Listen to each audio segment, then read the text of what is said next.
Urban Raptors. What should be done about these wonderful creatures? By Michelle Kane, Ashley Dow, and Jaja. What exactly are urban raptors? Well, usually what people would think is, isn't that some sort of dinosaur? Well, that's probably because of Jurassic Park. Velociraptors are a type of dinosaur, but that's not what we're talking about here. I mean, seriously, one person that I talked to thought that a raptor was some kind of lizard. So what is an urban raptor? An urban raptor is a raptor that lives in urban areas. What's a raptor? well, these are all raptors. Raptors are birds of prey, predatory birds that are known for their sharp talons, hooked beaks, excellent eyesight, superior hearing, and extraordinary abilities. The word raptor comes from the Latin word raptare, which means to seize and carry away, or to take by force. Raptors include owls, falcons, eagles, hawks, kestrels, merlins, kites, vultures, condors, and falcons.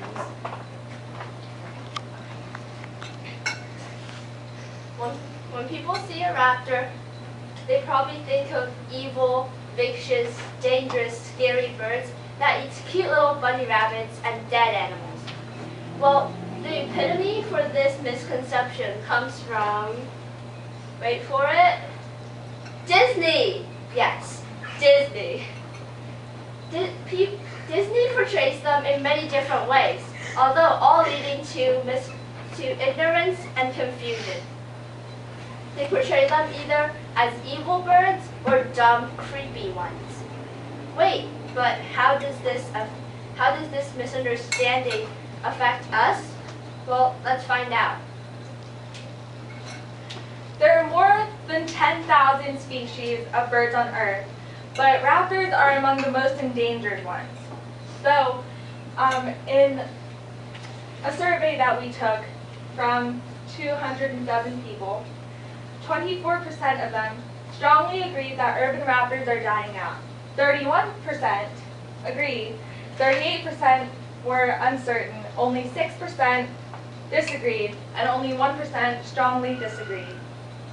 Cheryl Rogers, a raptor expert at the SPCA, says that the number of raptors are quickly declining and will most likely go extinct within our generation's lifetime.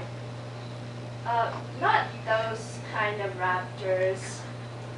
There are many problems with our current lifestyle. As you can see from these graphs, raptor numbers are rapidly declining and have been declining in recent years. If we don't take some serious action, they will soon become extinct like the velociraptors. After hearing so much about endangered raptors, you're probably thinking, well, why should we care? So, out of the same 207 people that we surveyed, 62% said that urban raptors are good for urban areas, while 38% disagreed. But I'm pretty sure those 62% didn't really know how. Raptors feed on carcasses. Naturally, scavenger raptors eat dead animals. When they do so, they clean up their environment. Without scavenger raptors, carcasses take a much longer time to decompose, leading to a huge spread of diseases. So when raptors clean up their environment, they help prevent the spread of diseases, and thus helping the environment. Raptors also keep pest populations under control. Thanks to raptors, we don't have an overrun of mice and rats, as well as insects, snakes, and pigeons. Raptors also keep ecosystems going as top predators. Why are raptors facing extinction? Well, this is because there are a lot of human-wildlife conflicts. In the same survey conducted, 19% strongly agreed that raptors and humans can coexist without conflict. 29% agreed, 23% were uncertain, 17% disagreed, and 12% strongly disagreed. Raptors face a plethora of dangers in the urban environment. But the reason they choose to live in urban areas is because of habitat loss and degradation. So we would have to help raptors in both the wild and urban areas. People tend to underestimate the power of habitat loss, but it's causing creatures to either die out, adapt quickly, or relocate. Sadly, there isn't enough areas for raptors to relocate to, so they have to live in urban areas. Raptors are also being electrocuted on power poles. Power poles make excellent purchase for raptors. However, the government isn't really willing to spend money to save raptors and put the platforms above the wires. So we have a raptor with a wingspan of about 5 feet landing or taking off on a power pole. Its wings complete the circuit and the raptor will be electrocuted. Smaller birds like crows or pigeons don't have this problem because they don't have such a long wingspan. The power lines are also nearly invisible to raptors. And so when you have a flying raptor coming at super high speed, it will smash into a wire and die. Windows. Skyscraper windows are very disastrous to raptors because they either look highly reflective and distracting, or they're totally invisible. So when raptors are flying at an incredible speed, they often smash into these windows and they usually die. Cars also play a major role in raptor casualties. Where roads are built, there's usually an environmental change in the area around it. The grass and shrubs get shorter, and there are more prey species. Raptors have to dive across the road to get to its prey, causing it to be at a very high risk of getting hit by cars.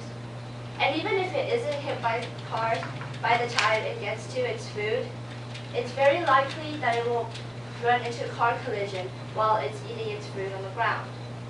So by cleaning up roadkill, the raptors are in high risk of becoming roadkills themselves. Secondary rodent poisoning.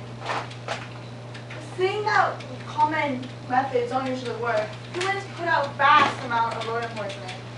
However, in most cases, rodents are the ones dying from poisoning. It's the raptors.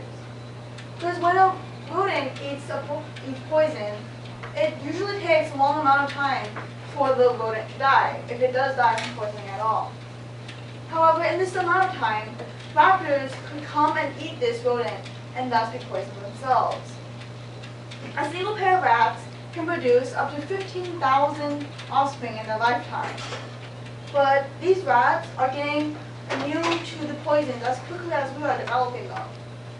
So in most cases, the raptors are the ones being killed instead of the rodents. For concept of numbers, about 65 raptors are killed each year by secondary poisoning in the U.S. So if these raptors hadn't been killed, then think about how many raptors could have eaten up small rodents like rats just the natural way. People raptor nap wild raptors, smuggle them away, and sell them illegally. Raptor smugglers do not care what condition the raptor is in. They can starve the raptors, put raptor in confined cages, and people have even tried to smuggle them away in sports bags. Oil spills. Yes, oil spills do affect raptors because they eat fish. Well, people drill in the Arctic, an extremely feral environment, and home to snowy owls, gyrfalcons, and golden eagles. How are we supposed to control an oil spill in the Arctic when we can't even control one in our own Gulf of Mexico? Wind turbines. These are raptor blenders, slicing raptors in half. During migration, raptors tend to fall on mountain ridges because of updrafts. However, many wind turbines are also located on mountainsides, making raptors much more vulnerable to them. 450,000 birds are killed every year because most of these birds are flying into wind turbines, either have their wings broken and die slow painful death on the ground, or instantly sliced in half. Feral cats also pose a problem to urban raptors. Do you know how vicious those cats are? Raptors are extremely vulnerable to diseases. This picture up here is the inside of the lungs of a snowy owl with aspergillosis, a fatal fungal infection of the lungs. And over here is a skin infection from cold environment. And this feather is from a raptor suffering from feather lice. And also up here, this is Brown's, a contagious infection of the digestive tract. Barbed wire. I hate barbed wire. This is what barbed wire does to raptors. Because the wires are normally very thin, it is really hard for raptors to see them. Barbed wire to raptors is pretty much like dangerous spiderwebs to us. So now that we've heard about all the dangers that raptors have to go through, the question is, what would happen if there aren't any more raptors? Well, diseases will spread at an uncontrollable pace. Population of vermin would increase rapidly. They would overrun our houses. Ecosystems would go out of balance because there will no longer be any top predators, or very few of them. Roadkill would pretty much be just left on the road for us to clean up, or for feral dogs to come and eat.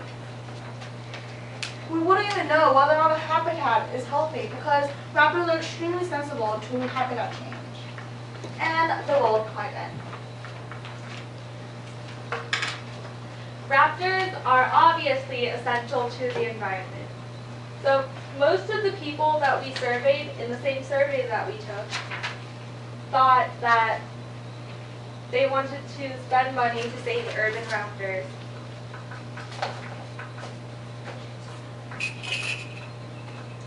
So why aren't people helping raptors?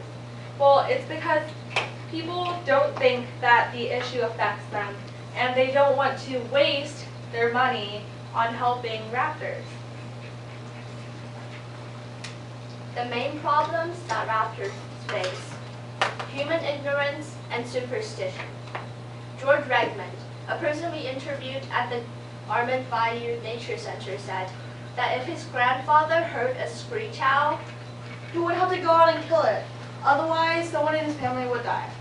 Now, while this misunderstanding of raptors is on a much smaller scale, the effects are still as powerful. Did you know that people would stop driving, get out of their cars, and shoot a raptor dead because they believed that doing good by getting rid of a poultry predator? And the people blame it on the raptors for just following their predatory instincts, rather they blame themselves for not keeping their ducks and chickens out of where they're supposed to be, out of reach of raptors. And that's the problem with raptors. They sometimes go after small pets like bunnies, little cats, and small dogs. So it's actually our fault that raptors can get a hold of these little animals. It's because instead of being careful to keep small pets like these out of raptors' clutch, we aren't careful enough. So, there are two armies battling on the great battlefield. One who realizes how important and beautiful these creatures are, and the other, the majority, who are ignorant and don't know what the raptors do for us. So what are the small amounts of people who are doing to save the raptors? Well, they educate people, but that isn't enough. There are also people who are studying the migratory patterns of raptors and looking for products that harm these raptors. And then there are also people who buy land and let them grow wild for raptors to live in, which I think is an excellent idea. And there are organizations like the Peregrine Fund who are putting transmitters on raptors to study their travel ranges. And it turns out that during migration, raptors travel over countries and even continents. So helping locally isn't quite enough. And this is where you come into place. In this wonderful age of technology, people are able to communicate almost instantaneously across the globe. This fact has been used to start up revolutions.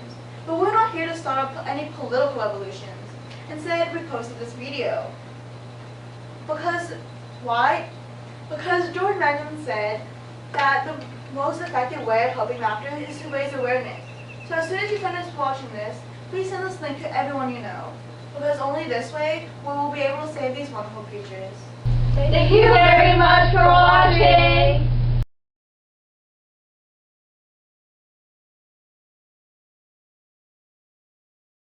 Raptors. What should be done about these wonderful creatures? By Michelle Tang. Ashley Dow. Okay. And failure mode. You should keep that. Cheryl Rogers, a raptor expert. No. But they are causing all these creatures to either adapt quickly, go extinct,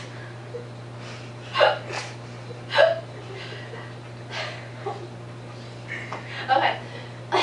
They're causing these creatures either to adapt quickly, go extinct, or Okay guys, I think what we do is film one slide at a time. adapt quickly, or go extinct. I'm sorry, you pushed me away without reading my Relocate. Oh. I'm so confused. Or relocate. Okay, restart. No, I need to. Wingspan of about 5 feet. Whenever these birds take off or land on a power pole, their wings will be able to complete the circuit and they will be able to be electrocuted.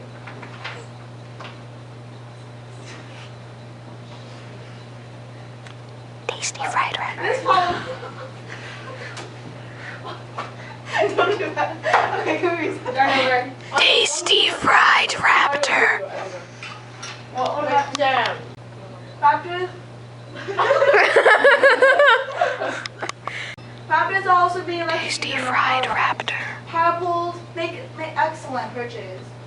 So when you have a raptor with a wingspan of about 5 feet, when they land or take off on a power pole, their wings can complete the Tasty fried circuit raptor. and thus be electrocuted. This problem hardly affects smaller birds, such as crows and pigeons, because they don't have such a long wingspan. Sadly, the government isn't really willing to put platforms above the wires, so raptors are still vulnerable to electrocution. Windows. Skyscraper. Splat. Cars also play a major role in raptor casualties. When roads are built, there's usually a change in the environment. The grass and shrubs get shorter. Okay. Throw lights. Eat their prey, making it them in a very. So how do people smuggle raptors? First, they raptor nap. Oh no! I'm sorry, it's so weird. Okay, It's we like a start tongue now. twister. Thank you. Thank you so much for watching. You should do that. Keep it. Keep it.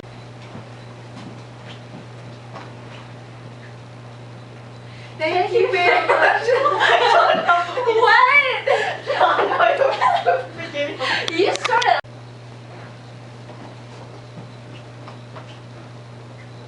Thank you Thank so you much so much for watching.